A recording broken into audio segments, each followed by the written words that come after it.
right. I'm your host, Soli, and welcoming to the show is Ryan Pock of Soundtrack to Your Life. We're getting into another intense music composer study, and welcome, sir. Thanks for having me. I'm happy to be here. All right. Tonight's subject is none other than Alexandre Desplat. We have probably know him best for his basically, coming from France to America and various award-winning compositions, including Grand Budapest Hotel, The Shape of Water, The Midnight Sky, 2019's Little Women, The Girl with the Pearl Earring, The Queen, and then following it up with some Harry Potter sequels, Fantastic Mr. Fox, and some Tom Hopper collaborations, including King's Speech, as well as once again, and The Danish Girl, and just numerous other just moments where it's like, yeah, I can totally understand why he's working on this material. Yeah, and he just did Guillermo del Toro's Pinocchio. Also, there you go. So he's sticking with whoever he's worked with before. He's not giving up on it. Yeah, I find that a lot with directors. They kind of find their composer of choice. Like I found out about Alexandre probably because I'm a big Wes Anderson fan. Yes, there you go. And he took over starting with Fantastic Mr. Fox, and he's been doing every Wes Anderson film since then. Yeah, he's pretty much his go-to now. I'm not. What's funny is I'm not sure who was it. I thought for whatever reason it was Silvestri or James Horner who worked with Anderson, but he often picked a lot of indie bands. It was Mothersbaugh. Oh, okay. So now he took over and he's been doing a lot of his stop motion animations. I definitely recall the Moonrise Kingdom one being a little atmospheric. Yeah. But yeah, other ones Desplat has included 2011's A Better Life, A Therapy, Argo, Syriana is a big one I know, Cherie, Julie and Julia, Tamara Drew, Rise of the Guardians for DreamWorks, Zero Dark 30, and I definitely actually heard The Monuments Men and 2014's Godzilla score and Imitation Game before those were out. But yeah, 2014 and 13 seemed like he really peaked there. He had Venus and Fur, Philomena, Unbroken, Zulu, which is a South African procedural with Orlando Bloom and Forrest Whitaker that's criminally underseen. Valerian, Isles the Dogs, Operation Finale. Even any of these movies that anyone might not be familiar with or might not know every single score, it's still like the minute you see the town involved and just kind of he pretty much has two modes. He goes for a fantasy world or he goes for like a period piece drama. Yeah. I mean, his music really works with like kind of the period piece sort of vibe. Yeah, I couldn't really find as much on like who mentored him and everything. Other than that, he kept picking Brent Mines and he kept kind of just working on so many internationally renowned pictures. And it seemed like around 07, 08, that seemed like that was a big year for him. He worked on Lush Caution, Mr. Montgorium's Wonder Emporium, and Golden Compass, and it seemed like there he was kind of going in between just popcorn kids movies and then, Oscar bait movies and then just art house galore. But I saw that he, like many of these guys, he heard Bernard Herrmann's soundtracks for Hitchcock movies, and then of course heard the immortal George Williams Star Wars theme, and then from that point on he studied Nino Roto, Maurice Jarre, and Georges Delerue, who have again done all sorts of European cinema, and he just decided that's where I want to go. Yeah, so for a little bit over 10 years he was doing only European films, and then in 2005 he did Syriana, and from there he was able to kind of get his foot in the door in Hollywood. The George Clooney card. Yeah. Yeah. And but altogether, he just seems he reminds me a little of Graham Revell in terms of he kind of goes, in, instead of going. I know a lot of people praise Hans Zimmer as well as make fun of how he reuses a lot of his same material nowadays. He knows it like no tomorrow to where he can kind of. I don't want to sound like I'm talking smack, but like if he were to phone it in, he'd still get the job done. You know what I mean? Like, Yeah. and Desplat, I don't really ever know what he's going for because he seems to use all sorts of just uncanny orchestras and even unusual bass and violins.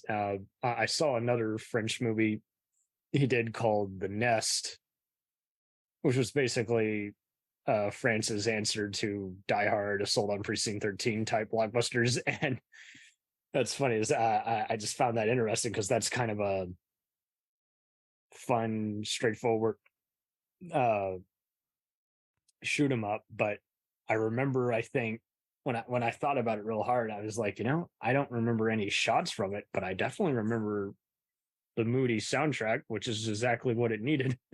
Yeah. And I like what he does with the piano a lot.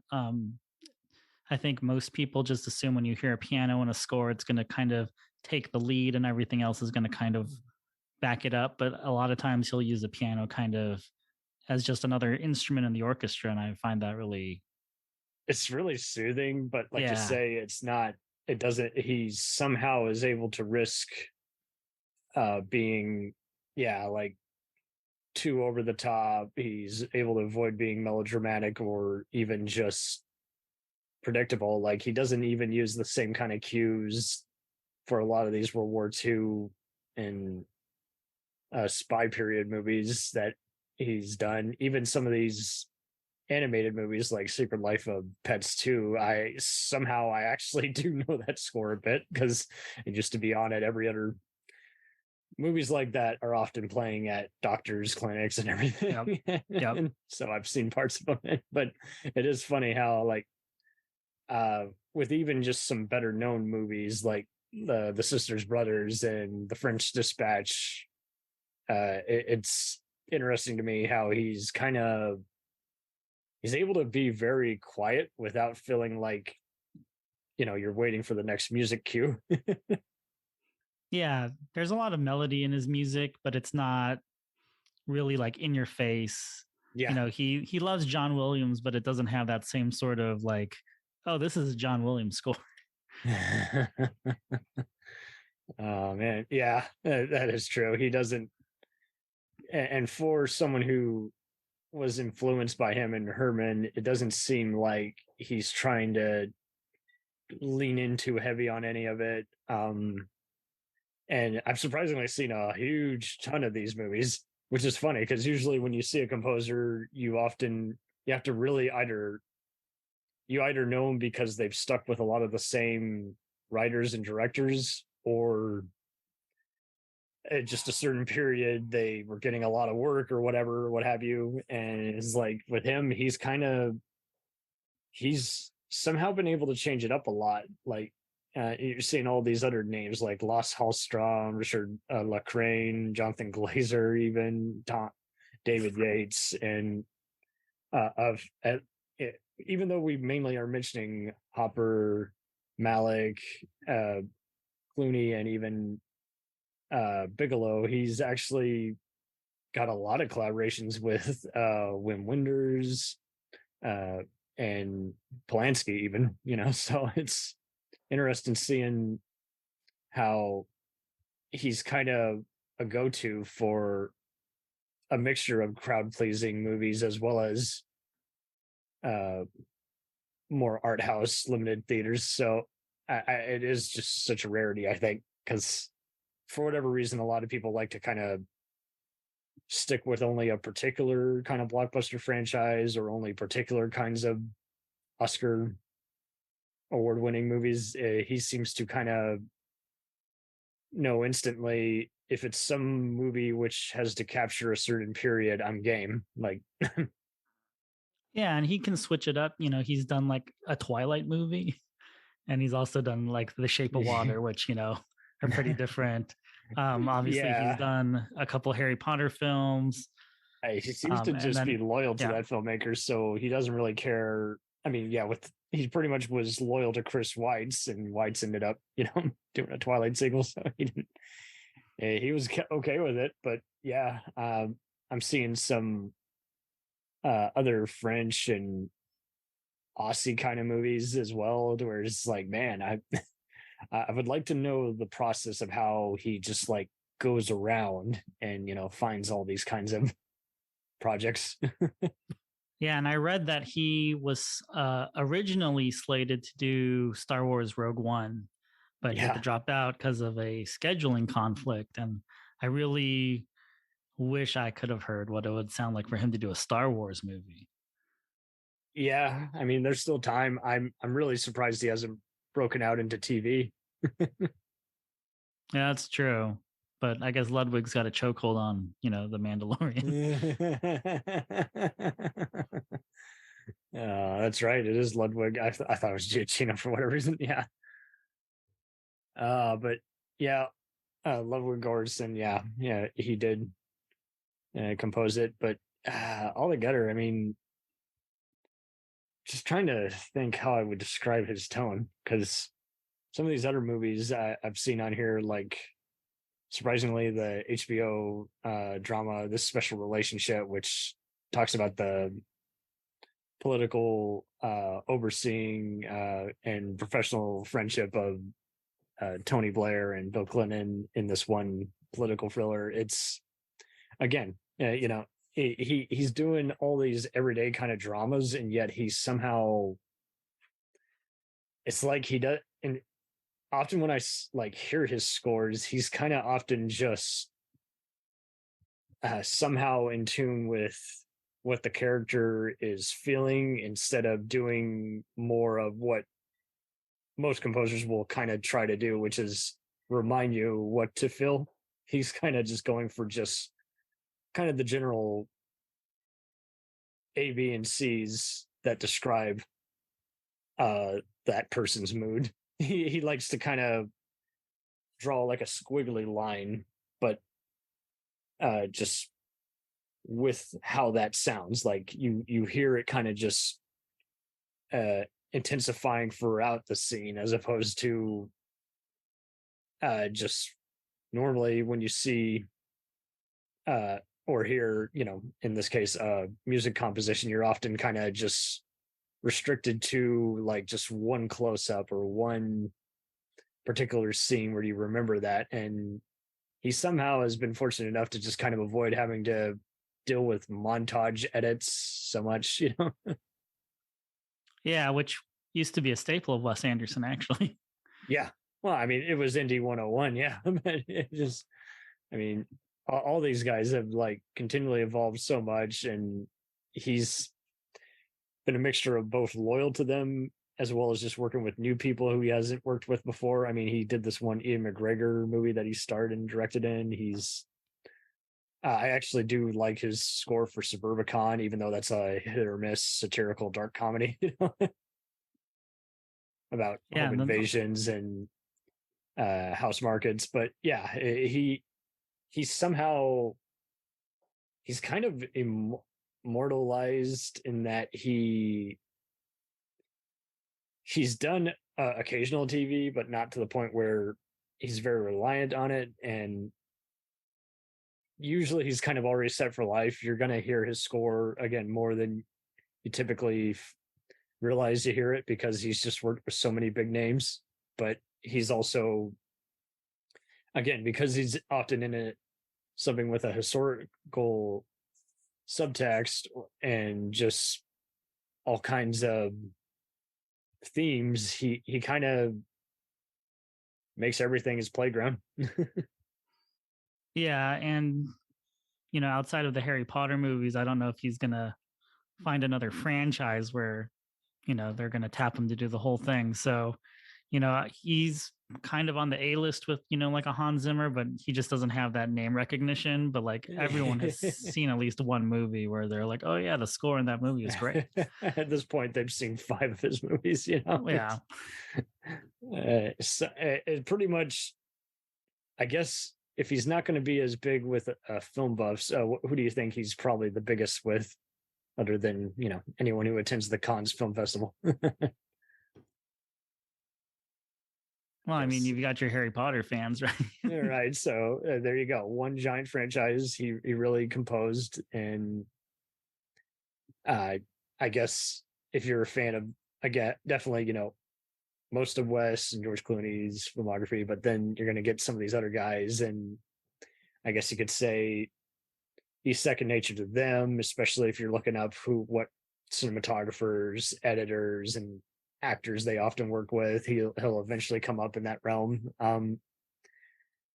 But yeah, I gotta say though, the Syriana score is really underrated. Like when people are crying in that movie, he uses just certain percussion that almost sounds like liquid is just like coming down, raining into the audience chamber, and he doesn't need any footage of actual weather to accomplish that. And yeah, with Wes, he kind of he makes use of, like you say, kind of like a lot of strings, and he's not going for, again, like you say, he's not trying to imitate Hans Zimmer, but he's also kind of trying to just, I guess you could say, be a noir kind of composer. I want to just do a character study and get you all stirred up by whoever you're watching for 2 hours. Right. And and he can work kind of on a smaller scale with like Julia, and he can do a bigger movie like some of these animated films that he's done, or yeah, like a Twilight movie. It's pretty crazy. He scored a cartoon show called Troll Hunters, for God's sakes. That's awesome. Right. Not what you would assume. So in a way, by the time anyone who has kids growing up, they will also be familiar with this material. Did he? Yeah, he's kind of sneaky. In a sneaky way, he's kind of done the like the 4 quadrants thing. Like I've composed everything in each 4 of these quadrants. So at some point, as long as you like movies, you're gonna hear something that I've done. Nice. He just needs to get into the MCU, I guess. I guess. I am really actually surprised that he hasn't kind of joined Alan Silvestri's, Brian Tyler's, or Mark Mancino's of the world, who just stick with a particular genre or kind of movie. And it seemed like for a while, like people who were doing just like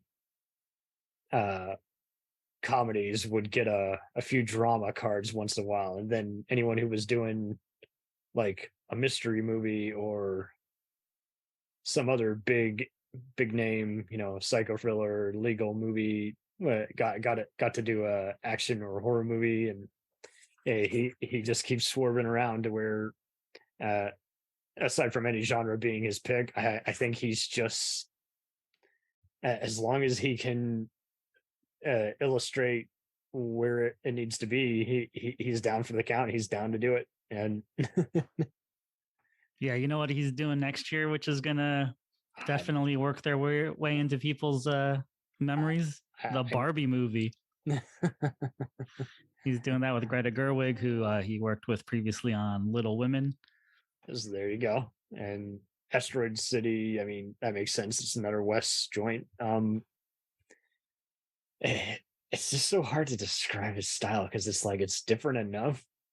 But like you say, like, how do you introduce this to someone who's trying to get into all these film composers?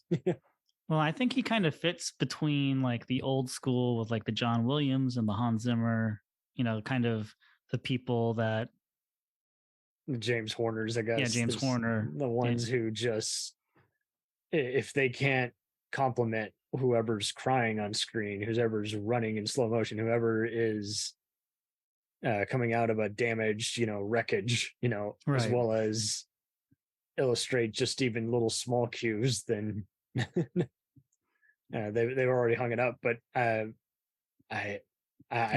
think he's got an unusual amount of just like subtle energy, and he, instead of just building it up over time, he kind of focuses more on just like little small little ticks and like Right. rising of volume, and then encapsulates it all together with like, it's kind of like hearing a ballet almost. And just in my mind, I just feel like he's dancing around on the keyboard, and then eventually, kaboom! That's Yeah, what I you think a got. ballet is a good way to I don't know to how point else to it. describe it. But yeah, he's kind of between like this old school and this new school where you have, your Trent Reznors and your Johnny Greenwoods. Mm-hmm. And I feel like he's kind of the bridge between those two That's a good point, sensibilities. because Atticus and Trent are now especially doing, like you said earlier, heavy piano, and yet uh, with uh, his piano though, it's interesting in that, like you say, it's not drastic dun dun, but it's also kind of a small melody. He resists the temptation to blend any rock or electronic tunes, and yet he's not just classical or orchestra based either. It's kind of a mixture, I guess, of uh, kind of uh, let's say everyone's just hanging out at a just a random garden.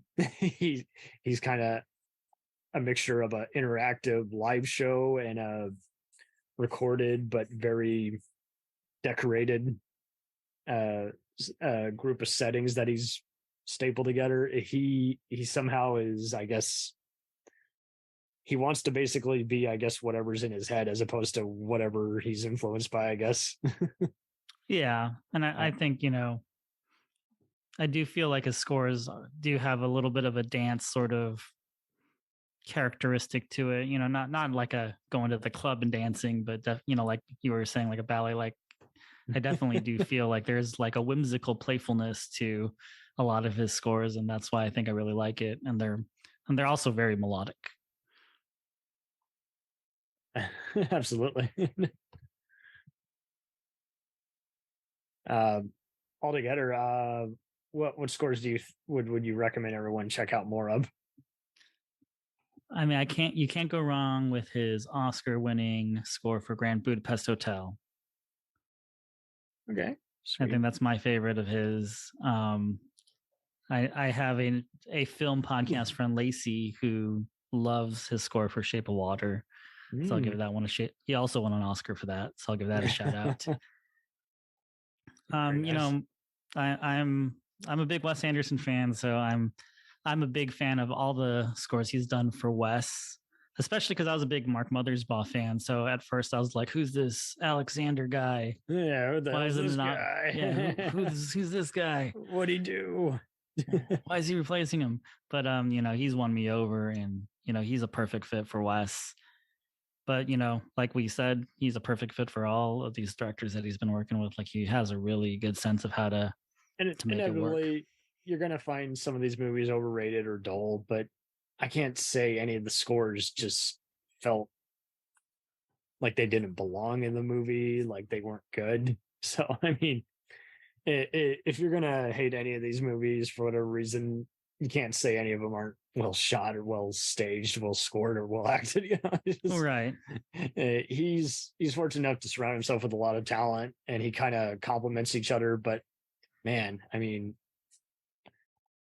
this is really a blessing in disguise to just see this much talent branching out into all the corridors, all corners. Right. Yeah, he's been able to work with a lot of A-list people, and there's a reason that he's sought after. uh, if you had the honor of working with him in some potential, I guess, what would you pick his brain about the most? I guess. Um just how he's able to balance all these different instruments, I like I said with the piano, like he can use it as a lead instrument, but he's so good at just blending it with the rest of what he's doing. And I feel like that is so rare. Yeah, everyone else wants to kind of dominate the scene, and he's really good at like just letting everything play out. Yeah, and he doesn't need like 100-person orchestra to get his point across. Yes, yeah. I saw that he had all kinds of training, but surprisingly, yeah, he could probably do it on his own self, kind of like some of these TV composers where he teaches himself an instrument. I was able to study some of the other guys like Kevin Kiner and WG Snuffy Walden, and they pretty much would get an orchestra and then toss it out and then get them back for a certain request and then go back to using the computer and other programming available. And like you say, he kind of just he's adaptable. He's any ready for any kind of challenge as long as he gets the character's dramatic journey kind of demonstrated in a not so melodramatic way.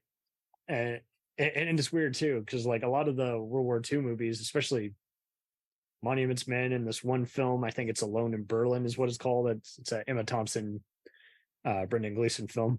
So there you go. He's working with more Harry Potter talent. But it's interesting how with those, yeah, he kind of goes for like some of the more minor cues that John Williams kind of similarly uses in Born on the 4th of July and Saving Private Ryan that somehow isn't very well used much in war movies. War movies often go for kind of a mixture of action or terror themes, and he kind of goes for more just like something as dramatic as seeing the sunset, where you know nothing good is going to happen around the corner, or kind of just reflecting again on the character's tough dilemma. And it's just interesting because I find that unfortunately, and in some cases in a good way, everyone else kind of goes for the equivalent of a like hearing an explosion but in music form, and he kind of goes for more again just subtleties and then just other kind of minor buildup. It's just again, yeah, it's another rarity. And Right. Yeah, they're very his scores are very human, you know, like human. you can tell humans are playing those instruments, and you can, and I think he's attracted to like the human journey. Yeah, I don't think that might even be why he got scared away, because like I know John Powell of all people mentioned at one point that he almost gave up composing because everyone wanted him to do mindless stuff, and he was like, no, I'll do stuff that's exciting, but it's got to be dramatic. You know, it can't be. And so I know he did a few, like I think he did a Fast and Furious movie, and then he did like a lesser set of animated movies, but they weren't anything that like he wanted to do when he did stuff like Born Identity or Shrek or Ice Age. So it's interesting when you see people having to compromise whatever integrity mixed in with what they want to do versus what they don't want to do, and always trying to do their best job. Yeah. But yeah, that's so true. I don't think he's gonna, you know, other than Harry Potter, I don't think he's sticking with franchises as much. But even then, I mean, that was a different kind of blockbuster franchise because it dealt with again a lot of suspense, a lot of people trying to trust each other in a difficult scenario, supernatural world that he had to. I think that's just it. He wanted to have it become humane, and that's just it. If people want to offer him something like an Expendables type movie, he's going to instantly say no because he's just like, nah, it's just so that might be very well be it too. If he's going to do like maybe a Marvel or a DC movie, it better be a movie that's maybe has like 2 fight scenes and that's it. Like it's got to be mostly dramatic or supernatural. It can't be Or it has to be some sort of like fantasy world.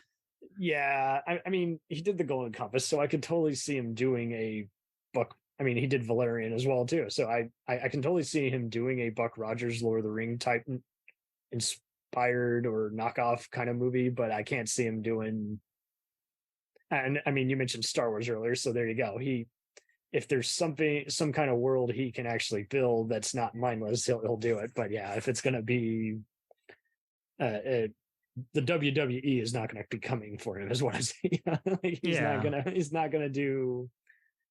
He's kind of surprisingly stayed away from even just just uh romantic comedies, or even something dumb that might star someone like The Rock or Kevin Hart.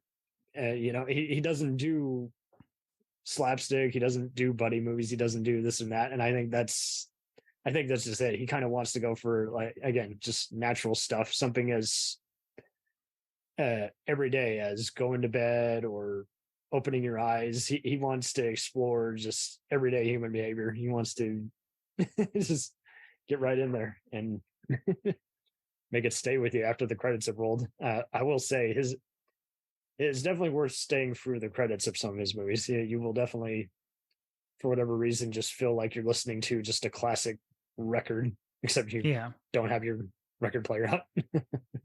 Yeah, and he was on the short list for the Best Original Song Oscar this year Oh, for wow.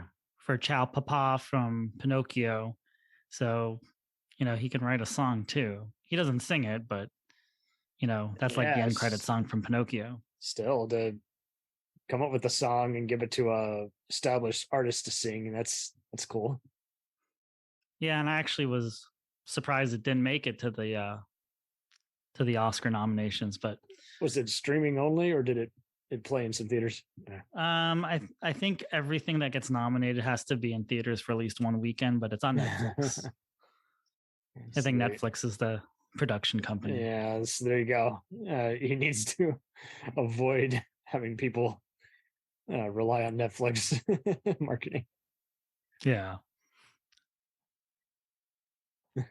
And I think he's done some stuff with like Charlotte Gainsbourg and stuff as well, but I think they're all for like movies. He's not really going out and, doing string arrangements for like popular artists or anything like that. Yeah, I mean, I could even see him working with someone else. I think he eventually might find Spielberg if he wants to do another dramatic piece. I can see him working with a Taika Waititi type, even though Taika's kind of mainly helming, 5 different TV shows right now. Right.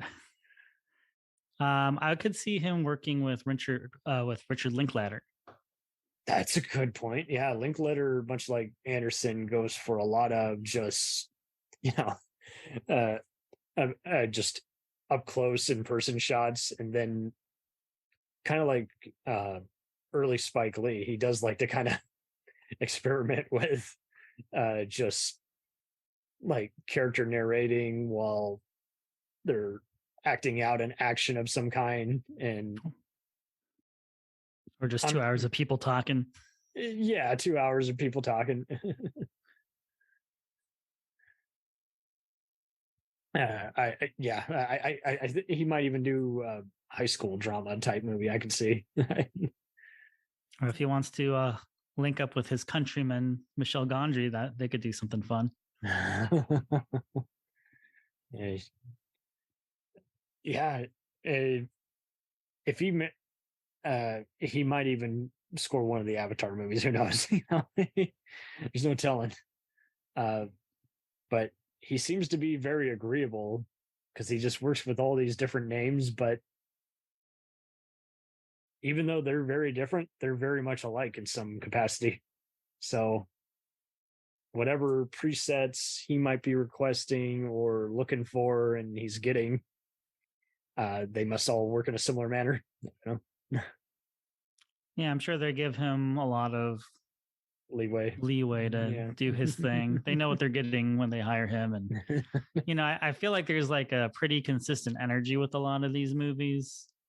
Yeah, there's never really anything, especially from any of the scores I heard even a few years ago on iTunes. I couldn't think of one that just, like where I didn't see some kind of stick figures in my head, walking down the,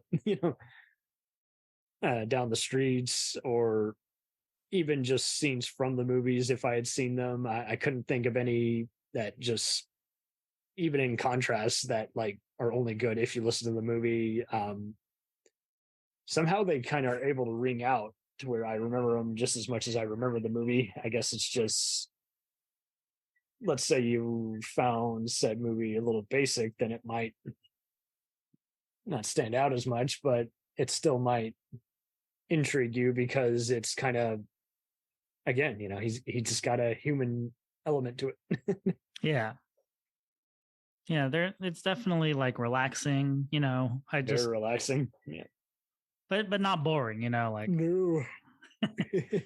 like I said, they're all very melodic. He has a really interesting way that he uses instruments, and they're very distinct. You can tell when it's one of his scores versus a different composer.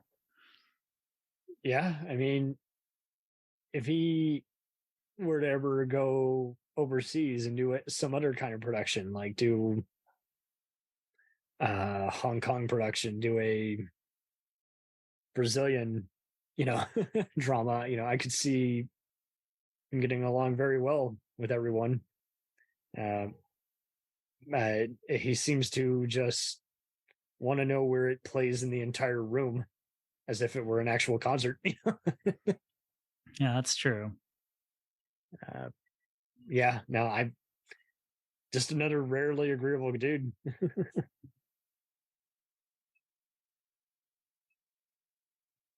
But yeah, thank you for joining me, Ryan. What do you have coming up that you would like to promote? We release episodes twice a month.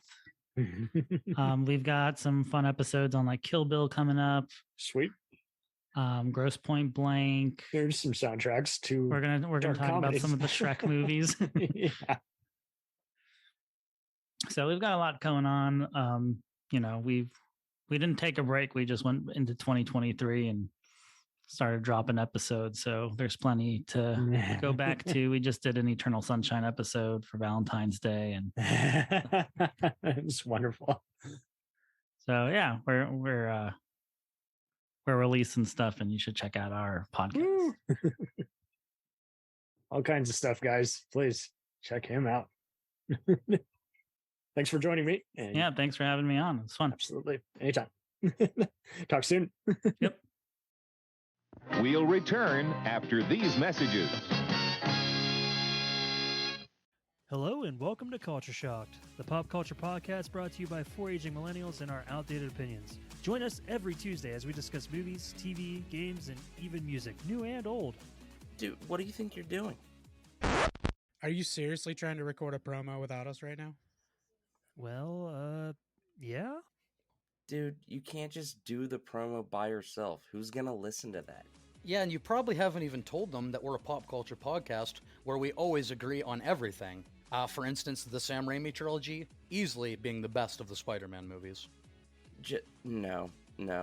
But I think we can all agree that Jaws is a classical masterpiece. Nope, don't like that. But we do all agree that the sequel trilogy of Star Wars is the best in the Skywalker saga, right, guys? That comment is so ridiculous. I don't even know where to Anyways, that'll do it from all of us here at Culture Shock. Thanks for listening. Do you ever find yourself thinking about who would win in a fight between Goku and Superman? Hi, I'm James Gavsey, and on the Who Would Win show, me and my co-host Ray ignore anything important happening in the outside world and debate fictional battles between characters from comics, movies, and video games. We got a new show every week, and almost always am I the winner. Yeah, not true, Ray. In the past, we've discussed such matches as Captain America versus Darth Vader, Solid Snake versus the Iron Giant, classic matchups like RoboCop versus Terminator, and even the Muppets versus Sesame Street. That one was crazy. So if you're a fan of geek culture and love a spirited debate, check out the Who Would Win show wherever you get your podcasts, or check us out at whowouldwinshow.com.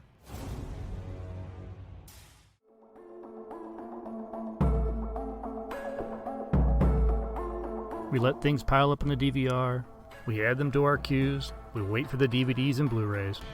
We time shift.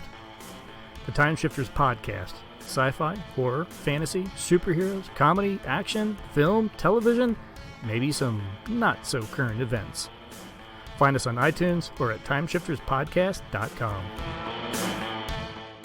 Cool thing about Blind Knowledge is we are in multiple countries. We are worldwide all across the globe. We are in the US, we are in the UK, we are in Canada, Germany, India, Japan. We're in Australia, y'all. BlindKnowledge.com. Now back to the feature presentation. Dragon Ball Z, One Piece, Naruto, all things that we love, all manga that were originally published in the legendary magazine Weekly Shonen Jump. But not every series can run for 300 chapters and have a hit anime. This is David. This is Jordan. We're the hosts of Shonen Flop. Each episode we look at manga that ran in Jump that didn't quite make it. We discuss what it did wrong, what it did right, how the series could have turned itself around, and ultimately, was it a flop or not? We're on all your favorite podcast apps, and you can find us at shonenflop.com. Keep on flopping, floppers.